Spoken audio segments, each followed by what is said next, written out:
Sir ನೀವ್ ಹೇಳಿ, ಮದ್ವೆ ಆಗಿ ಎಷ್ಟು ವರ್ಷ ಆಯ್ತು, ಹೇಗಿದೆ ಲೈಫ್? ಮೊನ್ನೆ ಮದುವೆ ಆದಂಗಿದೆ, ಬಟ್ 34 ವರ್ಷ ಆಗಿದೆ. ಅದಕ್ಕೆ ಸಂಕೇತವಾಗಿ ನನ್ನ ಮಗಳು ಅಪೂರ್ವ, ನನ್ನ ಮಗ ಆಶಿಕ್ ಗೌಡ, ನನ್ನ ಮೊಮ್ಮಗ ರುದಾನ್. ಮೇಡಮ್ ನೀವ್ ಹೇಳಿ ಮೇಡಮ್, ನಿಮ್ಮ ಒಂದು ದಾಂಪತ್ಯ ಜೀವನದ ಬಗ್ಗೆ ಹೇಳಿ. ಮೇಡಮ್, ನಮ್ಮ ಮದುವೆ ಆಗಿ 35 ವರ್ಷ ಆಯಿತು. ಈ ಜೂನ್ 9ಕ್ಕೆ ಕಂಪ್ಲೀಟ್ ಆಯಿತು. 18 ವರ್ಷಕ್ಕೆ ಮದುವೆ ಆಯಿತು. ಹಾಗಾಗಿ ಜೀವನನ ಚೆನ್ನಾಗಿ ನೀಟಾಗಿ ಮಾಡ್ಕೊಂಡು ಬಂದಿದ್ದೀವಿ. ಜೊತೆಗೆ ಏಳು ಬೀಳಿ ಎಲ್ಲ ಇರುತ್ತೆ. ಗಂಡನ ಅರ್ಥ ಮಾಡಿಕೊಂಡು, ಮನೆಯವ್ರನ್ನ ಅರ್ಥ ಮಾಡಿಕೊಂಡು, ಮನೆಯವ್ರ ಪರಿಸ್ಥಿತಿನ ಅರ್ಥ ಮಾಡಿಕೊಂಡು ಒಂದಾಗಿ 35 ವರ್ಷ ಕಂಪ್ಲೀಟ್ ಮಾಡಿ ಸುವರ್ಣ ನಾಗರಾಜ್ ಆಗಿದ್ದವರು ಸ್ವರ್ಣ ನಾಗಾಗಿ ಚೆನ್ನಾಗಿ ಜೀವನ ಮಾಡಿದ್ದೀವಿ ಮೇಡಮ್. ಸರ್ 35 ವರ್ಷ ಏನೇನು ಮಿಸ್ ಮಾಡ್ಕೊಂಡ್ರಿ, ಏನೇನು ಪಡ್ಕೊಂಡ್ರಿ ಸರ್? ಏನು ಮಿಸ್ ಮಾಡ್ಕೊಂಡಿಲ್ಲ, ಎಲ್ಲಾದ್ರಲ್ಲೂ ಸರಿಯಾಗಿದ್ದೀವಿ. ಸರ್ ಪ್ರಾಬ್ಲಮ್ ಎಲ್ಲರಿಗೂ ಬರುತ್ತೆ ಹೋಗುತ್ತೆ, ಆದ್ರೆ ನಾವು ಅನುಸರಿಸ್ಕೊಂಡು ಜೀವನ ಮಾಡ್ತಾ ಇದ್ದೀವಿ. ಲಾಸ್ಟ್ ಎಪಿಸೋಡ್ ನೋಡಿದ್ರ ಸರ್ ನಿಮ್ಮ ಮಗ ಎಲ್ಲೆಲ್ಲಿ ಹೋಗ್ತಾನೆ ವಾರಕ್ಕೆ 3 ದಿನ ಅಂತ?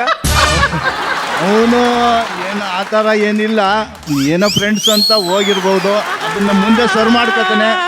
ನೀವು ಸರ್ ನಿಜವಾದ ತಂದೆ ಅಂದ್ರೆ ಅದನ್ನ ನಾವು ಅದನ್ನ ಸರ್ವ್ ಮಾಡ್ಕೊಂಡು ಮುಂದೆ ಬೆಳೀತಾ ದೊಡ್ಡವರಾಯ್ತಾ ಅದೆಲ್ಲ ಸರೋಗುತ್ತೆ ಅಂತ ನಾನು ಆಶ್ವಾಸನೆ ಇಟ್ಕೊಂಡಿದ್ದೀನಿ. ಅದು ಸರ್ವ್ ಮಾಡ್ಕೊಂಡು ಹೋಗುವುದು ಅವನ ಜವಾಬ್ದಾರಿ. ಸಂದರ್ಭದಲ್ಲಿ ಹಿಂಗ್ ಹೇಳಿದ್ರೆ ನಿಮ್ ಸೊಸೆ ಹೆಂಗ್ ಹೇಳಿದ್ರು ಕೇಳಿ. ಸೊಸೆ ಏನು ಸ್ವಂತ ಮಗಳಿದ್ದಂಗೆ, ಅವಳು ಯಾವತ್ತೂ ನಮ್ಮ ಏನು ಮಾತಾಡಿಲ್ಲ, ನಾನು ಅವರನ್ನು ಏನು ಮಾತಾಡಿಲ್ಲ. ಫ್ರೆಂಡ್ಸ್ಗೆಲ್ಲ ವಾರ್ನಿಂಗ್ ಕೊಟ್ರು. ಸಂಸಾರ ಅಂದ್ಮೇಲೆ ಅದನ್ನ ಮಾಡ್ಕೊಂಡು ಹೋದ್ರಿ, ಅದು ಜವಾಬ್ದಾರಿ ಸ್ವಾಮಿ. ಎಪಿಸೋಡ್ ಬಂದ್ಮೇಲೆ ಫ್ರೆಂಡ್ಸ್ ಮನೆ ಹತ್ರನೇ ಬತ್ತಿಲ್ವಂತೆ. ಅಣ್ಣ ಒಳ್ಳೆಯವ್ರೆ, ಫ್ರೆಂಡ್ನ ಫೋರ್ಸ್ ಮಾಡೋರ್ನ ಇಟ್ಕೊಂಡ್ಬಿಟ್ಟವ್ರೆ ಅಷ್ಟೇ. ರಾತ್ರಿ ಆದ್ರೂ ಸ್ವಲ್ಪ ಫೋರ್ಸ್ ಮಾಡ್ತಾರ ಅವರು, ಅವಾಗ ಒಂದು ಚೂರು ಹೋಗ್ಬೇಕಾಯ್ತದಕ್ಕ, ಅರ್ಥ ಮಾಡ್ಕೋಬೇಕು ನೀವು. ಅಮ್ಮ ನೀವ್ ಹೇಳಿ, ನಿಮ್ಮ ದಾಂಪತ್ಯ ಎಷ್ಟು ವರ್ಷ ಆಯ್ತು, ಹೇಗ್ ಸಾಕ್ತಾ ಇದೆ? ನಮ್ಮ ಮದುವೆ ಆಗಿ 36 ವರ್ಷ ಆಯ್ತು. ಚೆನ್ನಾಗಿದ್ದೀವಿ. ಚೆನ್ನಾಗಿದ್ದೀರಾ? ಅಮ್ಮ ನಿಮ್ ಮಗ ಹುಟ್ಟಿದ್ದೇನ್ ಸೋಫಾ ಮೇಲೆ ಅಕ್ಕ? ನನ್ನ ಮಗ ಹುಟ್ಟಿದ್ದು ಕೆಂಪೇಗೌಡ ಹಾಸ್ಪಿಟ್ಲಲ್ಲಿ. ಕೆಂಪೇಗೌಡ ಹಾಸ್ಪಿಟ್ಲು ಸೋಫಾ ಮೇಲ? ಸೋಫಾನೇ ಬಿಡಲ್ಲ ಇಲ್ಲಿ. ಒಂದ್ ಸೋಫಾ ಚೇಂಜ್ ಮಾಡ್ದ ಹೋದ್ವಾರ. ಹೋಗ್ಲಿ ಬಿಡಿ, ನಾವೇ ಒಂದು ತಂದು ಕೊಡ್ತೀವಿ. ಹೆಂಗೆ ನಮ್ಮ ಮತ್ತೆ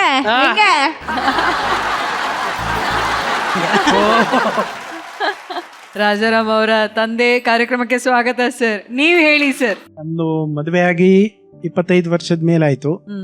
ನಮ್ಮ ಮನೆಯವರು ಸ್ವರ್ಗಸ್ಥರಾಗಿ 15 ವರ್ಷ ಆಯ್ತು. Very sorry sir. ನಮ್ಮ ದಾಂಪತ್ಯ ತುಂಬಾ ಚೆನ್ನಾಗಿತ್ತು 15 ವರ್ಷದ ತನಕ.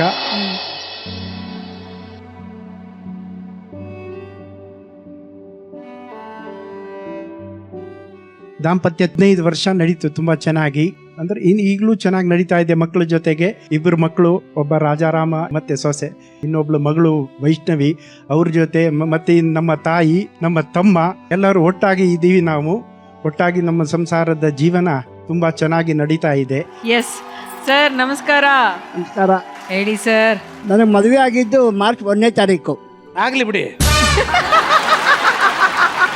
1991. ಆಗ್ಲಿ. 92 ಡಿಸೆಂಬರ್ 1 ನನ್ನ ಮಗಳು ಹುಟ್ಟಿದ್ದು. ಹುಟ್ಲಿ. ಎಷ್ಟು ತಿಂಗಳಾಯ್ತು? ಸುಮಾರು ತಿಂಗಳಾಗಿದೆ. ಅದೇನಾಗುತ್ತೆ? ಮಾರ್ಚ್ 1 ಡಿಸೆಂಬರ್ 1 ಎಷ್ಟು ತಿಂಗಳಾಯ್ತು? ಮಾರ್ಚ್ 1ನೇ ತಾರೀಕಿಂದ ಡಿಸೆಂಬರ್ 1ನೇ ತಾರೀಕು ಸುಮಾರು ತಿಂಗಳಾಗಿದೆ. 9 ತಿಂಗಳಾಯ್ತು. ನಂಗೆ ದೊಡ್ಡವರು ಹೇಳ್ಕೊಟ್ಟಿದ್ರು, ಟೈಮ್ ವೇಸ್ಟ್ ಮಾಡಬೇಡಿ. 9 ತಿಂಗಳು ಮದುವೆ ಆಯ್ತು. ನಮ್ಮ ಡ್ಯಾಡಿ ಮಮ್ಮಿನೂ ಅಷ್ಟೇ, ಕರೆಕ್ಟಾಗಿ ಮದುವೆ ಆಗಿ 9 ಮಂತ್ಸಿಗೆ ನಾನು ಹುಟ್ಟಿರೋದು.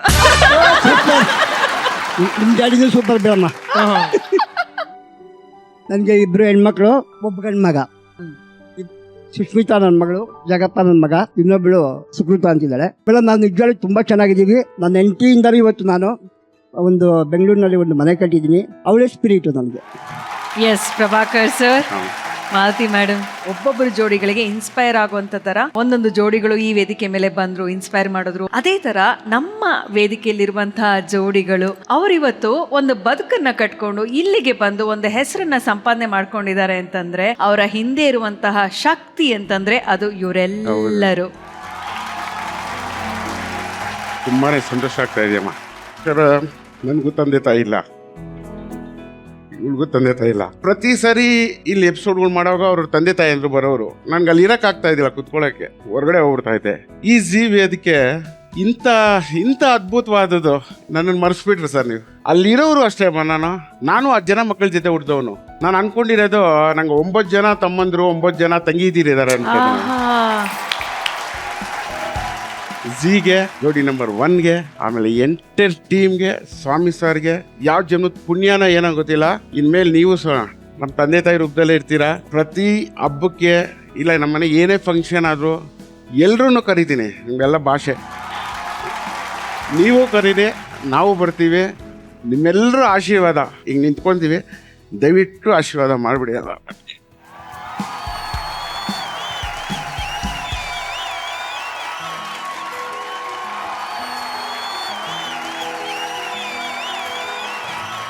ಎಸ್, ಡೈರೆಕ್ಟ್ ಆಗಿ ಪ್ರೇಮ್ ಅವರೇ.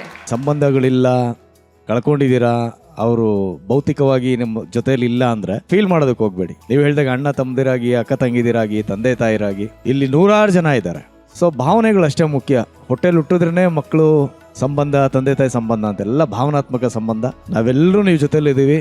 ನೀವೆಲ್ಲ ಬಂದು ನಮ್ಮ ವೇದಿಕೆಯನ್ನ ಬೆಳಗಿದ್ದಕ್ಕೆ ನಿಮ್ಮೆಲ್ಲರಿಗೂ ಸಹ thank you so much. Love you. Yes, Malvika madam. ಕೆಲಸದ ಜೊತೆಗೆ ಈ ಸಂಬಂಧಗಳು ಬೆಳೆಯೋ ವಿಶೇಷತೆ ಇದೆಯಲ್ಲ, ಅದು ಬೇರೆ ಯಾವ ರಿಯಾಲಿಟಿ ಶೋ ಅಲ್ಲಿ ನಡೆಯುತ್ತೋ ನನಗೆ ಗೊತ್ತಿಲ್ಲ. ಕೆಲವರಿಗೆ ಬರಬಹುದೇನೋ, ಒಂದಿಬ್ರಿಗೆ ಸ್ನೇಹ ಬೆಳಿಬಹುದೇನೋ, ಪ್ರೀತಿನೇ ಆಗ್ಬಹುದೇನೋ, ಮದುವೆಗಳೇ ಆಗ್ಬಿಡ್ಬಹುದೇನೋ. ಆದರೆ ಎಲ್ಲರಿಗೂ ಎಲ್ಲರ ಜೊತೆನೂ ಬೆಸೆಯೋ ಅಂಥ ಒಂದು ಅನುಭವ ಇದೆಯಲ್ಲ, ಈ ಅನುಭವ ಎಲ್ರಿಗೂ ಆಗಿದೆಯಲ್ಲ, ಅದು ತುಂಬ ಖುಷಿ ಮತ್ತು ಸಾರ್ಥಕತೆಯನ್ನು ಕೊಡುತ್ತೆ ಅನಿಸುತ್ತೆ.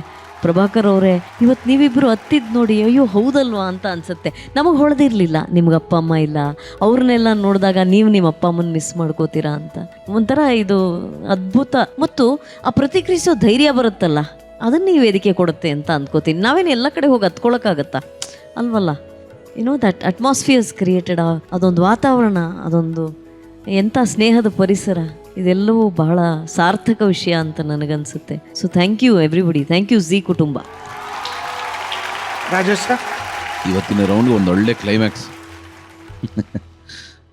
ಅಷ್ಟು ಬೇರೆ ಬೇರೆ ಥರದ ದಂಪತಿಗಳನ್ನು, ಅವ್ರ ದಾಂಪತ್ಯವನ್ನೆಲ್ಲ ಪರಿಚಯ ಮಾಡಿದ್ರಿ. ಸೊಸೈಟಿ ಎವಲ್ಯೂಷನ್ ಹೀಗೆ ಆಗಿರ್ಬೋದಲ್ವಾ? ಅಂದರೆ ಮನುಷ್ಯ ಅಂತ ಅನ್ನಿಸ್ಕೊಂಡ ಮೇಲೆ ಒಬ್ರನ್ನೊಬ್ರು ಅರ್ಥ ಮಾಡ್ಕೊಳ್ಳೋದಿರ್ಬೋದು, ಸಂಬಂಧಗಳನ್ನು ಬೆಳೆಸೋದಿರ್ಬೋದು, ಪ್ರಾಯಶಃ ಹೀಗೆ ಆಗಿರ್ಬೋದು.